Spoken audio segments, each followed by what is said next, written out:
Hi friends, welcome to our channel. இன்றைக்கி நம்ம இந்த வீடியோவில் குழந்தைங்களுக்குலாம் ரொம்ப பிடிச்ச பொரி உருண்டை ரொம்ப ஈஸியாக நம்ம செஞ்சிடலாம். எப்படி செய்யலாங்கிறத பார்க்கலாம். இன்றைக்கி நான் 1 கப் அளவுக்கு வெல்லம் எடுத்துருக்கிறேன். நம்ம எந்த கப்பில் வெல்லம் அளக்குறோமோ அதில் 3 மடங்கு நம்ம பொரி எடுத்துக்கணும். 1 கப் வெல்லத்துக்கு 3 கப் அளவுக்கு பொரி எடுத்து வச்சுக்கோங்க.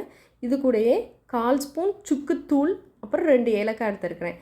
ஏலக்காய் தூள் இருந்துச்சுன்னா அதுவும் ஒரு 1/4 ஸ்பூன் எடுத்துக்கோங்க. இப்போ இந்த வெல்லத்தில் தூசிலாம் இருக்கும். அதுக்காக இந்த வெல்லத்தை ஒரு 1/4 கப் அளவுக்கு தண்ணி ஊற்றி நம்ம வெல்லம்லாம் கரையிற அளவுக்கு சூடு பண்ணிவிட்டு அதை நம்ம வடிகட்டிக்கிடலாம்.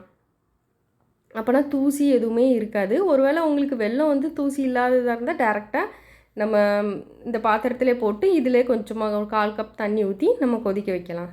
இப்போ இந்த வெல்லம் நல்லா கொதித்து நமக்கு பதம் தேவைப்படும். அதுக்கு எப்படி நம்ம செக் பண்ணுறதுனா, ஒரு பாத்திரத்தில் கொஞ்சமாக தண்ணி ஊற்றிட்டு இதே மாதிரி கொஞ்சம் திக்காக வரத ஸ்டேஜில் லைட்டாக ஊற்றி பார்த்திங்கன்னா இது மாதிரி கரைஞ்சிச்சின்னா நமக்கு பதம் கரெக்டாக இல்லைன்னு அர்த்தம். இப்போ இது கூடயே நம்ம அந்த சுக்குத்தூளையும் ஏலக்காய் தூளையும் நம்ம சேர்த்துக்கிடலாம். இன்னும் கொஞ்சம் திக்காக ஆகட்டும்.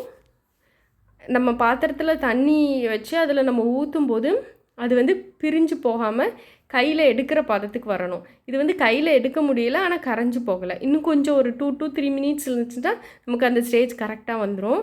அதனால் அப்பப்போ செக் பண்ணிக்கணும்.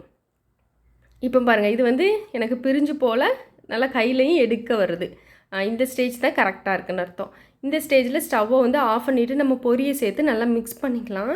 இதுக்கு அடுத்த ஸ்டேஜ் போயின்னா ரொம்ப இறுகமாக ஆயிரும். இதுக்கு முந்தின ஸ்டேஜ்லேயே அந்த எடுத்தோன்னா நமக்கு பொரி ஒன்றோடு சேர்ந்து நமக்கு உருண்டை பிடிக்க வராது. இப்போ நல்லா ஆறணும். கை பொறுக்கிற சூடு வந்ததும் நம்ம உருண்டை பிடிச்சிடணும். ஆறிட்டுனா நமக்கு உருண்டை பிடிக்க வராது.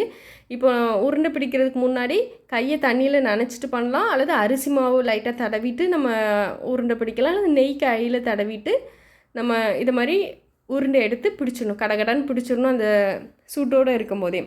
ஒருவேளை உங்களுக்கு நிறைய குவான்டிட்டியில் செய்கிறீங்க, அப்போ ரொம்ப ஹார்டாகிட்டு ஆறுனதுக்கப்புறம் ஹார்டாயிரும். அப்போ உருண்டை பிடிக்க வரலாம், லைட்டாக ஹீட் பண்ணிக்கோங்க. அப்போ கொஞ்சம் அந்த பாகெல்லாம் கொஞ்சம் மெல்ட் ஆகி வர டைமில் ஸ்டவ்வை ஆஃப் பண்ணிவிட்டு இதை மாதிரி பிடிச்சிங்கன்னா சூப்பராக நமக்கு உருண்டை பிடிச்சிடலாம். ரொம்ப ரொம்ப சூப்பர் டேஸ்ட்டில் இருக்கும். சுக்கு ஏலக்காய்லாம் போட்டிருக்கிறதுனால நல்லா வாசனையாக இருக்கும், ஆரோக்கியமானதாக இருக்கும். நீங்களும் உங்கள் வீட்டில் ட்ரை பண்ணி பாருங்கள். தேங்க்ஸ் ஃபார் வாட்சிங்.